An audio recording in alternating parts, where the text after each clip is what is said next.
Tiniyak ng Department of Agriculture na ipatutupad din sa mga probinsya ang maximum suggested retail price sa mga premium at imported na bigas. Si Isaiah Mirafuentes sa sentro ng balita. 50 kilo ng bigas kada buwan ang kailangang bilhin ng pamilya ni May. Apat sila sa kanilang tahanan na naghati-hati sa hapagkainan. At dito sa Tandang Sora Market siya bumibili ng bigas. Actually, yung presyo ng bigas ngayon, medyo bumaba na siya. Compare mo nung mga nakaraan, last year, mataas talaga siya.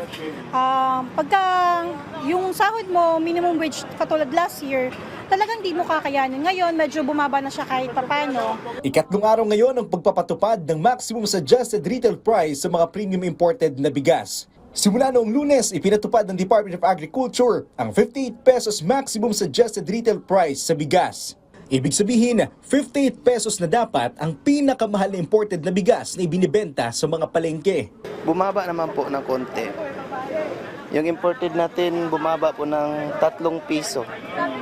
Dati po siyang 58, ngayon siya 55. Ang MSRP na ito ay kasalukuyan pa lamang na ipinatutupad sa buong Metro Manila. Pero nangako ang DA na unti-unti rin itong ipatutupad sa mga karatig probinsya. Sinabi ng kagawaran na hindi sila masyadong maghihigpit sa pagpapatupad ng maximum suggested retail price, pero palagi nilang imomonitor ang mga presyo ng bigas sa mga pamilihan sa Metro Manila. Paglinaw nila, ito ay suggested retail price lamang at hindi price ceiling sa bigas. Sinisiguro rin ng kagawaran na sumusunod ang mga supermarket para sa presyo na nakalaan sa mga imported rice. Napakamahal, bossing. Anong mahal? Mahal ang bigas ngayon. Kala ko nga bababa di ba? So, yung kinikita araw-araw, pag isama mo si bigas saka si ulam, kulang talaga. Parang konti lang Kailangan medyo babaan pa ng konti para gumanda naman ang buhay natin sa Pilipinas, di ba? Hindi kasama sa polisiya ang mga specialty rice varieties tulad ng malagkit, Japanese rice at black rice.